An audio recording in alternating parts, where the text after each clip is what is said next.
Hey everybody, it's Chainsaw Reacts back once again with another reaction for you guys. We have made it to the series finale of Obi-Wan Kenobi. Now, this may be a season finale. There's been a lot of talks, some rumors, and all that kind of stuff about a potential season 2 of Obi-Wan Kenobi, or potentially Ewan McGregor just showing back up at some point down the road in another show.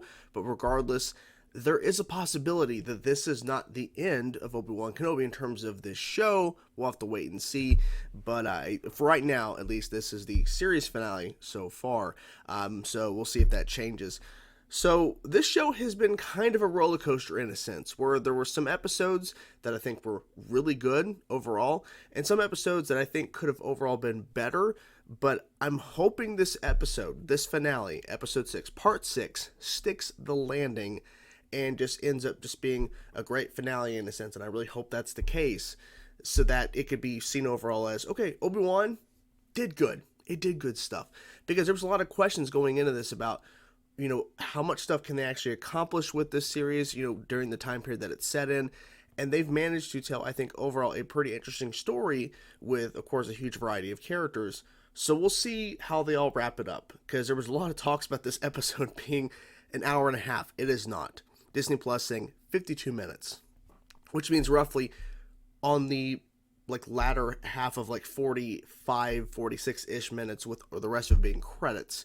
So it is not that hour and a half, which I thought there's no way they're going to do that. I mean, I could be wrong, but traditionally Disney has not done that with their Disney Plus stuff, where literally all their episodes, like with Obi-Wan Kenobi, it's been 42, 48, 39, 43 minutes, and then all of a sudden an hour and a half. It would just be really jarring, because I feel like at that point, just make all the episodes an hour-ish. That would make more sense than for the hour and a half to show up, but of course that was incorrect. But I'm hoping this sticks the landing. We're expecting, we're anticipating and expecting the rematch of the century. That has been said multiple times.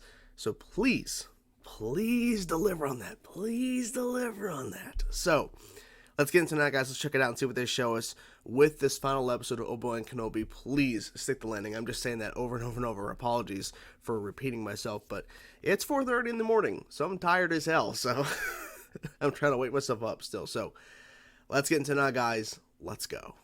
Something you want to say? I have something to say. Wait your turn. She's already there. When I'm done. Oh, of course. We're not going to make it to Tessin, are we? No, we're not. Motivator shot. He's already thinking, I gotta do something. Luke. Howdy. Oh boy. What do you need, kid? Oh crap, it's that guy that Reva talked to. You've spent 10 years protecting the Jedi. This is my chance to return that favor. But we're so close. Just promise me that you'll get her home, Hodger. As soon as I'm in the He really thinks he's gonna die here. He thinks he's not gonna come back from this. You and me. No, you're not. I'm sorry. You can't fight back against her. Please tell your father I tried. He really thinks he's not gonna make it out of this. I wasn't going to give you a blaster, Leia. You're 10 years old. I mean, imagine. She's like, cool. We must continue our pursuit of the insurgents. Nope. He doesn't give a shit about them. I need you to listen to me. You're a Skywalker. You got the Force. Your dad's Darth Vader. So stay in here. I will face him alone. Alone. No one else needs to be there. Oh, she gave. Oh, it's so sweet. Oh, Reva, you're so predictable. They knew you were gonna show up when it became night. Let's do this. Let's do this. Oh my God. Have you come to destroy me, Obi-Wan? I will do what I must.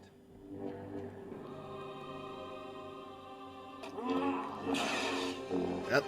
He's letting emotion drive the fight. Oh, shit. Nice maneuvers. Nice maneuvers. Damn it. Oh, when you miss, you stupid.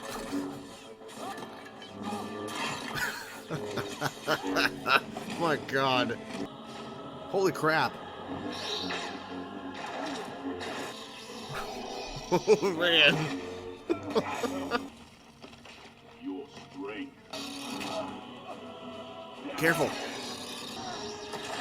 Oh, well, I mean, can't say that he's not going to fight dirty against Darth Vader. Of course, he's going to do what he wants. And that is why. Holy shit.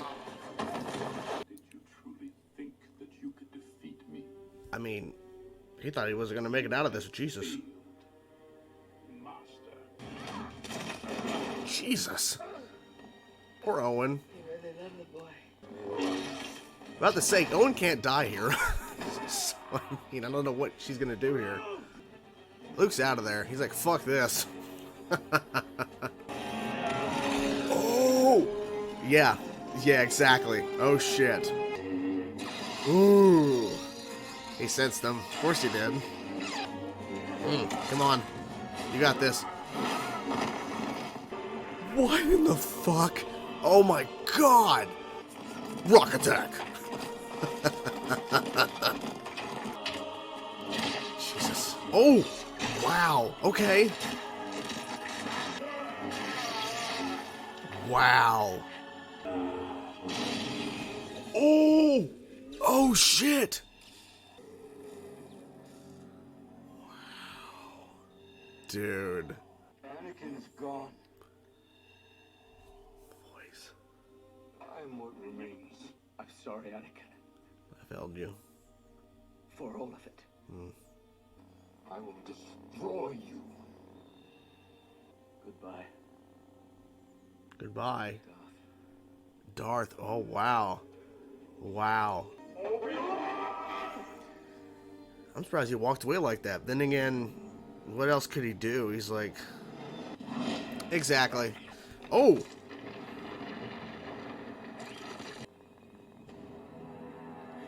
She sees herself. Of course, she's not going to do it. But, interesting, that's the reason why she's stopping. She's bringing him back? Take him away. Take him away from her. Go, go, go. Have I become him? Well, I mean, if you would have killed him, then yes, you would have become Darth Vader, basically. You've chosen. Mm-hmm. We know he makes it out, you know, from where he was, so. You seem agitated. Oh! They actually brought him in. Do not obey me. Perhaps your feelings for your old master Mm-hmm. have left you. Exactly. Kenobi means nothing. Well, he means so much. He knows it, too. I serve only you. Is that a holster? Yes. Just let her keep it. Lola! I'm very excited for Lola, Obi-Wan. From her toys. I fear for her future. You should feel for Alderaan, Jesus. Empire grows stronger. I think you should sleep. Sleep, yes. He needs some sleep, Jesus. That's a good I think response. you're right. You're gonna keep your distance. Well, And I will. I'm moving in. The only protection he needs now, Owen, is you Well, and Baru. it's debatable. You want to meet him? Yeah. Love to meet him. Your dad's Darth Vader. Hello there. Oh my god, he said it. He said it. Hello there. What? Well, Well, get long enough. Come on, come on. a ways to go. Holy crap, this episode. It freaking delivered, and I'm so glad it did. So many things happened. I'm like, with this runtime, like, how much stuff could they actually cover? And they did a lot of really interesting stuff. And then, of course, the way it ends with him just riding off, seeing Qui-Gon at the end there. Okay, wow. Where to begin? Where to begin? I think we need to start at the rematch of the century, because this is the thing we've been waiting for. When the show was announced, they were announcing it, saying the rematch of the century, Obi-Wan versus Darth Vader, it's going to happen. Now we've seen it. I think the fight's fantastic. I really liked how it was handled. And I'm not sure what planet they were on, but I really like the setting that this fight was placed in, because there's all those rocks and like just, it was very different, like just area, I guess to have this showdown, because of course we know Mustafar with Revenge of the Sith. We saw what happened, of course, in episode 3 of this series. No, episode 3, the movie's episode 3 of this series. And now here with this rocky planet with these like stalactites or whatever they're called, the things that are popping out of the ground, like all this rock formations and everything. And it's just them, okay? And Vader made a point, only me going alone. Obi-Wan really became Obi-Wan. Like, he became the Jedi Master again in this fight.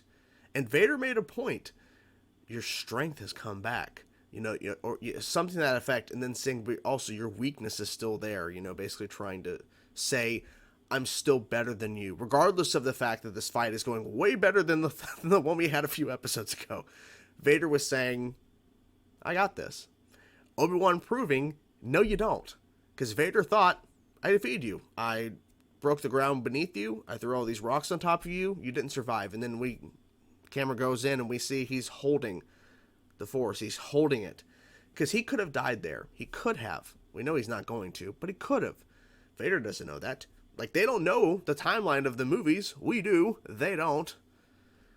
But then he comes out.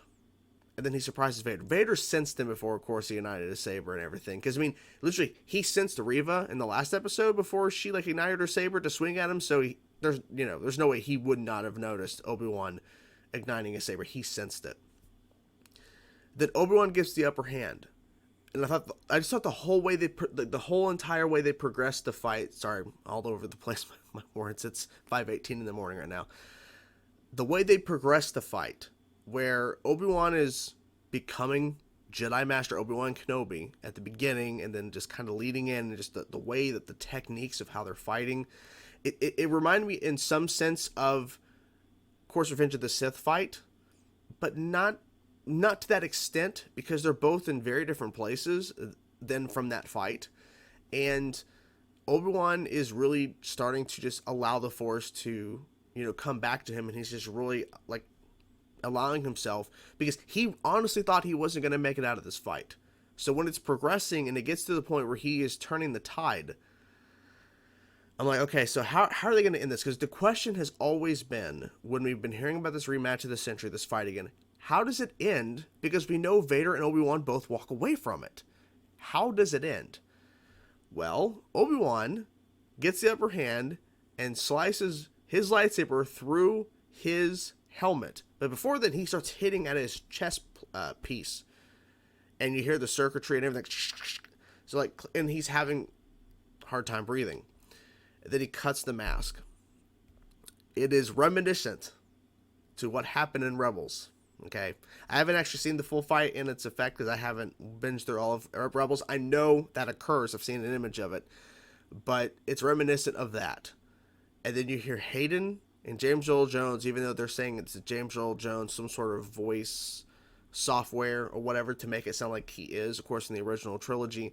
But hearing James Earl Jones and Hayden back and forth, the voice changing.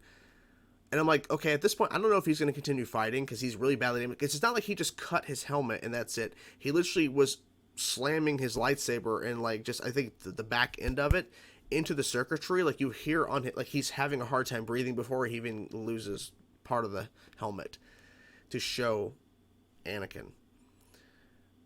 I thought it was really powerful. And I think with Obi-Wan ending it saying goodbye, Darth, he didn't say Anakin.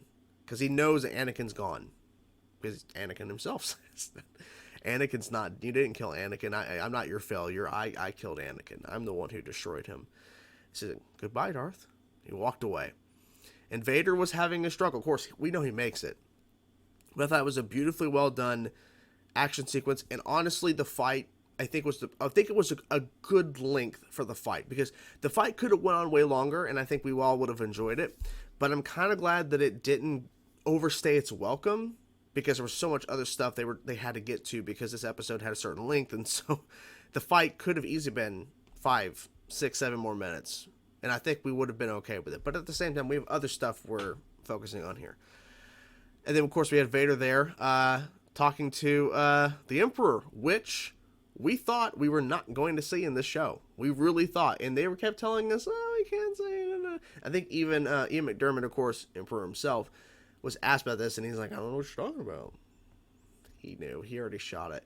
And the thing was, too, they made a point for the Emperor to say, you're too focused on Obi-Wan. You're allowing your judgment, essentially, to dictate everything based on the fact that Obi-Wan's alive, because he's so obsessed. I mean, literally, they made a point earlier when they course corrected the Star Destroyer, to follow Obi-Wan only and not the rest of the Rebel fleet is because of the fact that he's so obsessed with him. And then Grand Inquisitor's like, we can't follow one Jedi over the fact that we have an entire, like, all these rebels over here.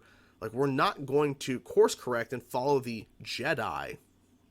You don't know what you're talking about. Because Grand Inquisitor doesn't know how important Obi-Wan is to Anakin. Maybe he has some sort of sense. Who knows? Because Reva knows, I mean, with her own personal situation, she knows who Vader is and Anakin. But I don't know. But yeah, Vader let everything, like, all of his choices and everything dictated to finding Obi-Wan. That's the most important thing. It has nothing to do with anything else. So there was that.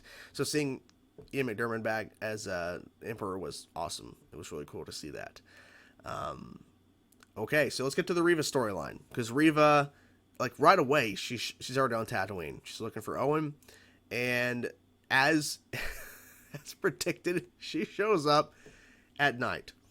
Now, we've been hearing these possible leaks and rumors of Obi-Wan Kenobi. And I wonder if this was an earlier draft of a script or something, but there was supposedly a leak about something about Reva, like, holding Luke and having a lightsaber on him or something. And I remember hearing that and going, I don't know if that's real or not, because, like, who knows? Who knows? I mean, literally, when you hear Reva is a Inquisitor, you know, maybe it wasn't a script. Maybe it was reshot. I have no idea. But with Reva, like, after everything that she's been through, she wanted to get back at Anakin Vader by taking out Luke, and then, of course, was trying to get to Leia this whole time, but she couldn't do it. And he was knocked out. So thankfully, he wasn't awake for the fact that she's holding a lightsaber, and then she's seeing her younger self during Execute Order 66 in the Jedi Temple. She sees her there, knocked out, instead of Luke. So she can't bring herself to do it because she's not Anakin Skywalker. She's not a child killer. Jesus Christ. Like, Reva, of course, could not do it, because when they revealed in the last episode that Reva, like, was so against Anakin and everything, and she ultimately wanted to take him out, essentially, that she doesn't have the gall to do this. Like, this is not truly who she is. She's just doing it.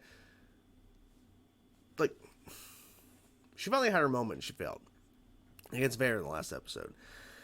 They kind of left it open-ended there with her, because literally the last thing you see is that she throws her lightsaber away. And presumably she's going somewhere. This might set up that Reva spinoff that's apparently rumored.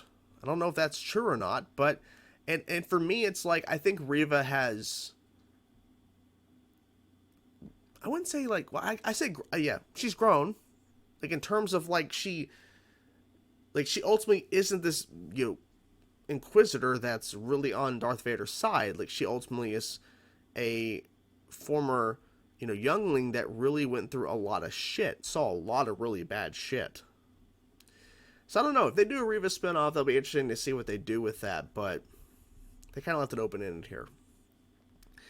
So, Obi-Wan shows back up to Alderaan and brings the droid back to Leia. Leia's all excited, and I like how Obi-Wan was saying, well, if you ever need me again, just let me know. I'm like, potential season 2. But then telling Leia about certain characteristics that she has that her mother gave her and that her father gave her. And I was like, okay, he's not going to tell her exactly who her mom and dad is. Because imagine that conversation. Yeah, your mom died in childbirth with you and your brother, by the way, who's not here. I know where he is, but I can't tell you that.